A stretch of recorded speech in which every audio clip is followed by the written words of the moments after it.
Welcome to haunted times. டிவிலன்னு எடுத்துக்கிட்டா ஒவ்வொரு நாளும் நூற்றுக்கணக்கான ப்ரோக்ராம்ஸ் இங்கே டெலிகாஸ்ட் ஆகிட்டு வருது. அப்படிப்பட்ட டிவி ப்ரோக்ராமை மையப்படுத்தின கிரீப்பி பாஸ்டா ஸ்டோரி ஒன்றை பற்றி தான் இந்த வீடியோவில் நாம் பார்க்க போகிறோம்.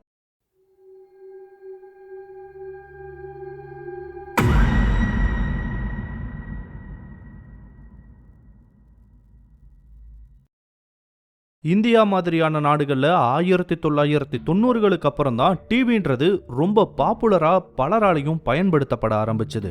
ஆனால் அதுக்கு பல வருடங்களுக்கு முன்னாடியே, இன்னும் சரியா சொல்ல போனால் ஆல்மோஸ்ட் 20-30 வருஷத்துக்கு முன்னாடியே வெஸ்டர்ன் கண்ட்ரீஸில் டிவின்றது ஒரு காமனான விஷயமா மாறிடுச்சு. அந்த டைம்ல எல்லாம் ஏகப்பட்ட டிவி ப்ரோக்ராம்ஸ் இப்போ டெலிகாஸ்ட் ஆகிற மாதிரியே டெலிகாஸ்டும் ஆகியிருக்கு. அப்படி டெலிகாஸ்ட் ஆன ப்ரோக்ராமில் ரொம்ப பாப்புலரான ப்ரோக்ராம்ஸ் மட்டும்தான் ரொம்ப நாளைக்கு பேசப்படுற ஒரு விஷயமா இருந்தது.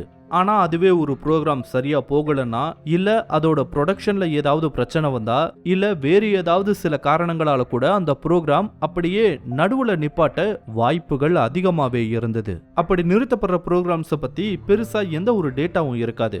சில வருடங்களுக்கு அப்புறமா அந்த சேனலே அந்த நிறுத்தப்பட்ட ப்ரோக்ராம் சம்பந்தமான எல்லா விஷயங்களையும் ஸ்கிராப் பண்ணிடுவாங்க.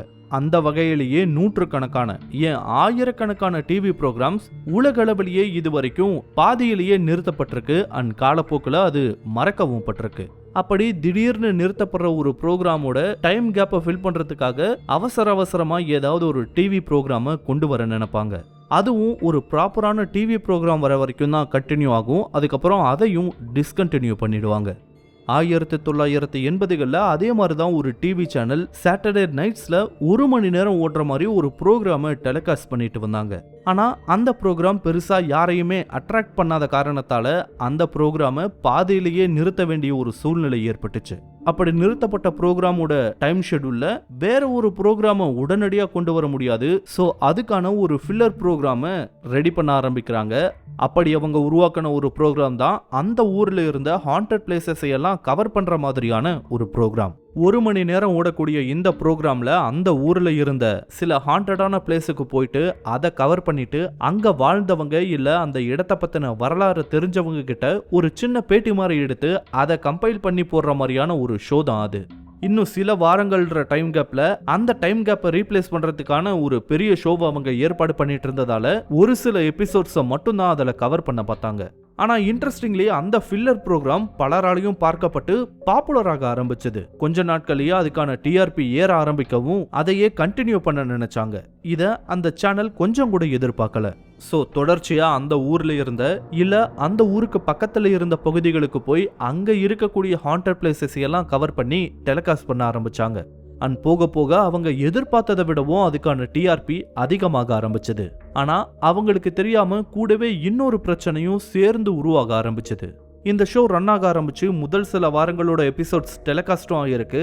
அப்பவெல்லாம் எந்த ஒரு பிரச்சனையும் ஏற்படல. ஆனா எப்போ இந்த ப்ரோக்ராம் 7வது எபிசோட தாண்டிச்சோ அப்போ இருந்துதான் எல்லாமே ஆரம்பிச்சிருக்கு. அப்படி என்ன பிரச்சனை ஏற்பட்டிருக்குன்னா, இந்த ஷோவை பார்த்த சிலர் கெட்ட கெட்ட கனவுகள் வருவதா அவங்களோட ஃப்ரெண்ட்ஸ் அண்ட் ஃபேமிலிஸ் கிட்ட சொல்ல ஆரம்பிச்சாங்க. அதுவும் எல்லாருக்கும் ஏற்படல, குறிப்பா பெண்களுக்கு தான் இந்த பிரச்சனை ஏற்பட்டிருக்கு. எப்பயுமே ஒரு ஷோ நல்லா போச்சுன்னா அதுக்கான எஃபர்ட்ஸை அதிகமாக போட ஆரம்பிப்பாங்க. உதாரணத்துக்கு செட்ஸை பிரம்மாண்டமாக போடுறது, பெரிய பெரிய கெஸ்ட்டை கூப்பிடுறதுன்னு நிறைய விஷயங்களை பண்ணுவாங்க. அந்த மாதிரி இந்த ப்ரோக்ராம் ஒரு ஹாண்டட் பிளேசஸ் சம்பந்தமான ப்ரோக்ராமாக இருந்ததால அதை பார்க்குறவங்கள பயமுறுத்துற மாதிரியான கண்டென்ட்டை அதிகமாக போட ஆரம்பிச்சாங்க. இதை பார்த்து தான் அவங்க பயந்து போயிருக்க வாய்ப்பு இருக்குன்னு சொல்லி அதை பெருசாக யாரும் கண்டுக்கவே இல்லை. இதுக்கும் ஆரம்பத்தில் இதை பற்றி ரொம்ப குறைவான பெண்கள் தான் வெளியே சொல்லியும் இருந்தாங்க. அதன் காரணமாகவே அந்த ஷோவை பார்த்த பயத்தினால தான் அவங்களுக்கு அந்த மாதிரி கெட்ட கெட்ட கனவுகள் வந்திருக்கணும்னு சொல்லிட்டு அந்த அலிகேஷன்ஸை அப்படியே கண்டுக்காம விட்டுட்டாங்க. ஆனா பிரச்சனை அதோட நிக்கல. அந்த ப்ரோக்ராமோட ஒவ்வொரு எபிசோட் முடியும் போதும் அந்த பிரச்சனை அதிகமாயிட்டே தான் போச்சு. குறிப்பா பெண்கள் தான் இதனால பாதிக்கப்பட்டாங்க. நிறைய பேருக்கு கெட்ட கெட்ட கனவுகள் வருவதா வெளிப்படையாவே சொல்ல ஆரம்பிச்சாங்க. இன்னும் சிலர் தூங்குவதில் பிரச்சனை ஏற்படுவதாகவும், சிலர் தங்களை யாரோ வாட்ச் பண்ணிட்டே இருக்கிற மாதிரியான ஒரு ஃபீலிங் ஏற்படுவதாகவும், சிலர் வெளியே போறதுக்கு பயமா இருக்குன்ற மாதிரியான நிறையவே பிரச்சனைகள் அடுத்தடுத்து வர ஆரம்பிச்சது. இவங்களுக்கு ஏற்பட்ட இந்த பிரச்சனைகளுக்கெல்லாம் இந்த டிவி ஷோவை பார்த்தது தான் காரணமான்றது யாருக்குமே தெரியல. பட் அவங்களோட கருத்துப்படி அந்த டிவி ஷோவை பார்த்ததுக்கு அப்புறம் தான் அவங்களுக்கு அந்த பிரச்சனைகள் ஏற்பட ஆரம்பிச்சதா ஒரு கருத்தை பதிவு பண்ண ஆரம்பிச்சாங்க. முதல்ல இதுவே அந்த டிவி ஷோக்கான ஒரு பப்ளிசிட்டியா தான் இருந்தது. நிறைய பேர் அதை டியூன் பண்ண ஆரம்பிச்சாங்க. சேனலுமே அந்த ஃப்ரீ பப்ளிசிட்டியை கெடுக்க விரும்பல. ஆனா போக போக இது சார்ந்த கம்ப்ளைண்ட்ஸ் அதிகமாக ஆரம்பிக்கவும் ரேடியோ ஷோஸ், நியூஸ் சேனல்ஸ்ல எல்லாம் பேச ஆரம்பிச்சாங்க. அதுக்கப்புறம் தான் இதுல வேற ஏதோ பிரச்சனை இருக்கும் போலன்னு சொல்லிட்டு அந்த சேனலே அந்த ப்ரோக்ராம்ல அப்படி என்னதான் பிரச்சனை இருக்குன்னு அனலைஸ் பண்ண ஆரம்பிச்சாங்க. அதுக்காக ஒரு டீமை உருவாக்கி அது வரைக்கும் அந்த ப்ரோக்ராம்ல வெளியான எபிசோட்ஸ் எல்லாம் தரவா அனலைஸ் பண்ண சொன்னாங்க அந்த டீம் கிட்ட. அந்த டீமும் பொறுமையா அந்த ஃபுட்டேஜஸ் எல்லாம் திரும்ப திரும்ப பாக்குறாங்க. But no use. அந்த ஃபுட்டேஜ்ல அவங்களுக்கு எதுவுமே ஆடா தெரியல. எல்லாமே கரெக்டா தான் இருந்தது. ஆனா அதுக்கப்புறமும் புது எபிசோட் ரிலீஸ் ஆகும் போதெல்லாம் அதே பிரச்சனை, அதே கம்ப்ளைண்ட் திரும்ப திரும்ப வர ஆரம்பிச்சுது. சோ மீதி எடிட் பண்ணி ரெடியா வைக்கப்பட்டிருந்த 2 எபிசோட்ஸை டெலிகாஸ்ட் பண்ணதுக்கு அப்புறம் அந்த ஷோவையே நிப்பாட்டிடலான்னு கூட பிளான் பண்ணி இருந்தாங்க. ஆனா அதுல அப்படி என்னதான் பிரச்சனை இருக்குன்னு தெரிஞ்சுக்க நினைச்சாங்க சேனல். திரும்பவும் அந்த டீம் கிட்டயே அதை இன்னொரு முறை தரவா அனலைஸ் பண்ண சொல்லியிருக்காங்க. இந்த முறை அந்த டீம்ல இருந்த நிறைய பேர் அதை செய்ய விரும்பல. அதுல ஒருத்தர் மட்டும் அதை திரும்பவும் அனலைஸ் பண்ண முன் வந்தாரு. இந்த முறை நார்மலா செக் பண்ணாம அந்த ஃபுட்டேஜஸ் எல்லாம் கொஞ்சம் ஸ்லோ மோஷன்லயே செக் பண்ண ஆரம்பிச்சாரு அந்த நபர். ஃபர்ஸ்ட் 6 எபிசோட்ல ஒண்ணுமே இல்ல, எல்லாமே கிளியரா தான் இருந்தது. இதை அனலைஸ் பண்ணி முடிக்கவே ஆல்மோஸ்ட் 2 நாள் கிட்ட ஆயிருக்கு. அடுத்ததா 7வது எபிசோட தரவா செக் பண்ணாரு, நோ க்ளூ. 8வது எபிசோடையும் செக் பண்ணியிருக்காரு, நோ க்ளூ. 9வது எபிசோடையும் செக் பண்ண ஆரம்பிச்சிருக்காரு. இன்ட்ரோடக்ஷன் எல்லாம் முடிஞ்சு அந்த எபிசோட் ஆரம்பமாகி ரன் ஆக ஆரம்பிக்குது. அப்போ சரியா 10வது நிமிஷத்துல ஒரு செகண்ட் ஏதோ வித்தியாசமா அப்பியர் ஆனதை கவனிச்சிருக்காரு அந்த நபர். முதல்ல அதை அவர் பெருசா கவனிக்கல, ஏதாவது சின்ன கிளிச்சா இருக்கலான்னு தான் நினைச்சாரு. அந்த ப்ரோக்ராம் 1 மணி நேரம் டெலிகாஸ்ட் ஆகக்கூடிய ஒரு ப்ரோக்ராம். ஆட் பிரேக் எல்லாம் எடுத்துட்டா அரௌண்ட் 44 இருந்து 46 நிமிஷம் தான் அதோட ஒரிஜினல் ரன் டைமா இருந்தது. சேனல் கிட்ட ஒரிஜினல் ஃபுட்டேஜ் இருக்குன்றதால அதை பிளே பண்ணி என்ன பிரச்சனைன்றத கண்டுபிடிச்சிட முடியும். அண்ட் அதை தான் அவரும் பண்ணிட்டு இருந்தாரு. அப்போ சரியா 20வது நிமிஷத்துல திரும்பவும் ஒரு செகண்ட் வேற ஏதோ ஒரு இமேஜ் தெரிஞ்சிட்டு மறுபடியும் நார்மல் ஸ்கிரீனுக்கு வந்திருக்கு. 2வது முறை இப்படி ஆனதும் அவருக்குள்ள ஏதோ சந்தேகம் ஏற்பட்டிருக்கு.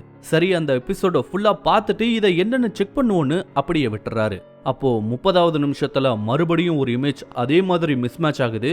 அடுத்து 40வது நிமிஷமும் அதே மாதிரி வித்தியாசமா பட்டிருக்கு. இது எல்லாத்தையும் பார்க்கும்போது ஒவ்வொரு 10 நிமிஷத்துக்கும் ஒரு முறை இந்த மாற்றம் நிகழ்ந்து வந்ததை அவரு நோட்டீஸ் பண்ணாரு. சரி, அப்படி அதுல என்னதான் இருக்குன்னு செக் பண்ணி பார்ப்போம்னு அந்த ஒரு செகண்டை மட்டும் ஃப்ரீஸ் பண்ணி பார்த்திருக்காரு. அப்போ அவர் கொஞ்சமும் எதிர்பார்க்காத ஒரு இமேஜ் ஸ்கிரீன்ல இருந்தது. அது எப்படிப்பட்ட இமேஜா இருந்ததுன்னா பார்க்கவே பயப்பட வைக்கிற மாதிரியான ஒரு தோற்றத்தோட ஒரு சாத்தான் இருக்க மாதிரியான ஒரு போட்டோ. அது மட்டும் இல்லாம அதோட ஒரு கையில ஒரு சவுக்கும் இன்னொரு கையில நிறைய சங்கிலிகளும் இருந்திருக்கு. அந்த ஒவ்வொரு சங்கிலியோட எண்டும் ஒரு பெண்ணோட கழுத்துல சுற்றி இருந்தது. ஆல்மோஸ்ட் ஒரு நாய் மாதிரின்னு வச்சுக்கோங்களேன். அப்படி கட்டப்பட்டிருந்த பெண்களோட உடல்கள் எல்லாம் பயங்கரமா காயம் ஏற்பட்டு அங்கங்க ரத்தம் கொட்டிட்டு இருக்க மாதிரியான ஒரு வினோதமான போட்டோ அது. இதை பார்த்ததும் அவருக்கு எழுந்த முதல் கேள்வி, இப்படிப்பட்ட ஒரு போட்டோ இந்த ஷோவுக்குள்ள எப்படி வந்ததுன்றது தான். அடுத்து 20வது நிமிஷத்துக்கு ஸ்கிப் பண்ணி மறுபடியும் ஃப்ரீஸ் பண்ணி பார்க்கும்போது அங்கேயும் அதே மாதிரியான ஒரு டிஸ்டர்பிங்கான போட்டோ. அடுத்து 30வது நிமிஷத்துலயும் அதே மாதிரியான ஒண்ணு, 40வது நிமிஷத்துலயும் ஒண்ணு. இதை கண்டுபிடிச்சதும் இந்த ஷோல டெலிகாஸ்ட் ஆன 22 எபிசோடையும் டெலிகாஸ்ட் ஆக இருந்த 2 எபிசோடையும் செக் பண்ண ஆரம்பிச்சிருக்காரு அந்த நபர். அப்படி செக் பண்ணும்போது முதல் 6 எபிசோட்ல அப்படி எதுவுமே இல்ல. ஆனா 7வது எபிசோட்ல இருந்துதான் இந்த பிரச்சனை ஆரம்பமாயிருக்கு. 7வது எபிசோட்ல சரியா 10வது நிமிஷத்துல அதே மாதிரியான ஒரு டிஸ்டர்பிங்கான இமேஜ் வந்துட்டு போச்சு. அதே மாதிரி 20வது நிமிஷத்துல, 30வது நிமிஷத்துல, 40வது நிமிஷத்துலன்னு மொத்தமா 4 இமேஜஸ் அந்த ஒரு எபிசோட்ல பார்க்க முடிஞ்சது. அந்த இமேஜஸ் ஒன்னொன்னும் வித்தியாசமான இமேஜஸ் தான், ஆனா எல்லாமே ரொம்ப டிஸ்டர்பிங்கான இமேஜஸும் கூட. 7வது எபிசோட்ல இருந்து தொடர்ச்சியா 22வது எபிசோட் வரைக்குமே இந்த மாதிரியான இமேஜஸ் இருந்ததையும் அவர் கண்டுபிடிச்சாரு. டெலிகாஸ்ட் ஆகாம இருந்த எபிசோட்ஸையும் செக் பண்ணியிருக்காரு. அதுலயும் அதே மாதிரியான இமேஜஸ் இருந்திருக்கு. சோ பிரச்சனை இதுதான் கண்டுபிடிச்ச வாட்டி அந்த இமேஜஸ் மட்டும் தனியா எடுத்து அதை கம்பைல் பண்ணி பார்க்கும்போது இன்னொரு ஷாக்கிங்கான விஷயம் கண்டுபிடிக்கப்பட்டுச்சு. என்னன்னா அந்த இமேஜஸ் எல்லாமே பெண்களை பயங்கரமா துன்புறுத்துற மாதிரியான இமேஜஸா இருந்தது. சேனல்ல ஒர்க் பண்ணிட்டு இருந்த விமன் ஸ்டாஃப்ஸுமே இத பார்க்க முடியலன்னு தான் சொல்லியிருக்காங்க. இதெல்லாம் கண்டுபிடிச்சு முடிக்கவே அந்த வாரத்தோட வெள்ளிக்கிழமை கிட்ட ஆயிருக்கு. அந்த குறிப்பிட்ட டிவி ஷோல பிரச்சனை என்னன்றது கண்டுபிடிக்கப்பட்டு அந்த சேனல் ஹெட் உட்பட பலருக்கும் இது தெரிவிக்கவும் படுது. இதெல்லாம் யாருக்கும் தெரியாம நடந்திருக்க வாய்ப்பே இல்ல. ஏன்னா ஒரு ஷோல ஒரு ஃப்ரேம்ல என்ன இருக்கணும் என்ன இருக்க கூடாதுன்றத அந்த ஷோ டைரக்டரும் அந்த சேனல் ஹெட்னு குறிப்பிட்ட சிலர் தான் முடிவெடுப்பாங்க. அதையும் தாண்டி ஒரு விஷயம் அந்த ஷோக்குள்ள வருதுன்னா எடிட்டிங் மூலமா தான் உள்ள வந்திருக்க முடியும். உடனே எடிட்டிங் டிபார்ட்மெண்ட்ல இருந்தவங்கள, அதுவும் குறிப்பா அந்த ஷோவை எடிட் பண்ணவங்களை விசாரிக்கும் போது அந்த ஷோவோட மெயின் எடிட்டருக்கு இத பத்தி எதுவுமே தெரியல. அதுக்கப்புறமா அவரோட அசோசியேட்டை கூப்பிட்டு கேள்வி கேட்க ஆரம்பிக்கிறாங்க. அவர்கிட்ட தான் ஏதோ பிரச்சனை இருக்குன்றது அவங்களுக்கு தெரிய வருது. ஏன்னா அவங்க கேட்ட கேள்விகளுக்கு சரியா பதில் சொல்லாம முன்னுக்கு பின் முரணா பதில் சொல்ல ஆரம்பிச்சிருக்காரு அந்த அசோசியேட். இது சேனல்ல இருந்த பலருக்குமே சந்தேகத்தை ஏற்படுத்தி இருக்கு. அந்த நபர் அன்னைக்கு ஸ்டூடியோவை விட்டு கிளம்புனதும் அந்த நபரை பத்தின பேக்ரவுண்ட செக் பண்ண சொல்லி இருக்காங்க சேனல்ல இருந்து. அப்பதான் ஒரு முக்கியமான விஷயம் தெரிய வந்திருக்கு. என்னன்னா அந்த நபர் கொடுத்த டீடைல்ஸ், அதாவது அட்ரஸ், டெலிபோன் நம்பர்னு எதுவுமே உண்மை கிடையாது, எல்லாமே பொய்யானவைன்றது. அந்த சேனலுக்கு ஒரு எடிட்டர் ரொம்ப அவசரமா தேவையா இருந்ததால அவர் யாரு என்னன்னு கவனிக்காம வேலைக்கு எடுத்திருக்காங்க. அது மட்டும் இல்லாம அந்த நபர் டெய்லியும் ஆபீஸ்க்கு கரெக்டா வந்ததால அவர் மேல சந்தேகப்படுறதுக்கு எந்த விதமான காரணமும் அவங்களுக்கு ஏற்படல. ஆனா இந்த பிரச்சனைக்கு அப்புறம் தான் அந்த நபர் தான் இதையெல்லாம் பண்ணாருன்னு ஆல்மோஸ்ட் முடிவுக்கே வந்திருந்தாங்க. அந்த நபர் எங்க இருக்காருன்னு தெரியாததால மறுநாள் அந்த நபரா ஆபீஸ்க்கு வந்தாதான் அவரை விசாரிக்கவும் முடியும். சோ அந்த நபர் ஆபீஸ்க்கு வந்ததுக்கு அப்புறமா இதை ஏன் பண்ணாரு, எதுக்காக பண்ணாருன்னு விசாரிக்க முடிவெடுத்திருந்தாங்க அந்த டிவி சேனல். ஆனா அடுத்த நாள் அந்த நபர் வேலைக்கு வரவே இல்லை. He just vanished without a trace. அந்த ஆள் எங்க போனா, என்ன ஆனா, எதுக்காக இந்த வேலையை பண்ணான்னு யாருக்குமே தெரியல. அவன் ஏதாவது ஒரு கல்ட்டை சேர்ந்த ஒரு நபரா இல்ல தனிப்பட்ட முறையில் இதை பண்ணானான்னு எதுவுமே அவங்களால கண்டுபிடிக்க முடியல. டெலிகாஸ்டாக இருந்த 2 எபிசோட்ஸ்ல இருந்த அந்த டிஸ்டர்பிங்கான போட்டோஸ் எல்லாம் ரிமூவ் பண்ணிட்டு அந்த 2 எபிசோடையும் டெலிகாஸ்ட் பண்ணாங்க. அதோட அந்த ப்ரோக்ராம் நிறுத்தப்பட்டுச்சு. அதுக்குள்ள அந்த டைம் கேப்பை ஃபில் பண்றதுக்காக வேற ஒரு ரியாலிட்டி ஷோவை கொண்டு வந்தாங்க சேனல். அதுக்கப்புறம் அந்த ஷோ பத்தி சில மாதங்கள்ல மறந்தும் போனாங்க. 2000களோட ஆரம்பத்தில் ஏற்பட்ட ஃபினான்ஷியல் ப்ராப்ளம் காரணமா அந்த சேனலை நிரந்தரமாவே இழுத்து மூடுனாங்க. அப்போ அதுல ஒளிபரப்பான ஷோஸோட ஃபுட்டேஜஸ் எல்லாத்தையும் ஸ்கிராப் பண்ணாங்க. இந்த வீடியோ உங்களுக்கு பிடிச்சிருந்தா லைக் பண்ணுங்க, கமெண்ட் பண்ணுங்க, ஷேர் பண்ணுங்க. இதே மாதிரியான புதிய வீடியோக்களை பார்க்க மறக்காம ஹாண்டட் டைம்ஸ் சேனலுக்கு சப்ஸ்கிரைப் பண்ணுங்க. அண்ட் மறக்காம நோட்டிபிகேஷன் பெல் ஐகானையும் கிளிக் பண்ணி விடுங்க. தேங்க்யூ.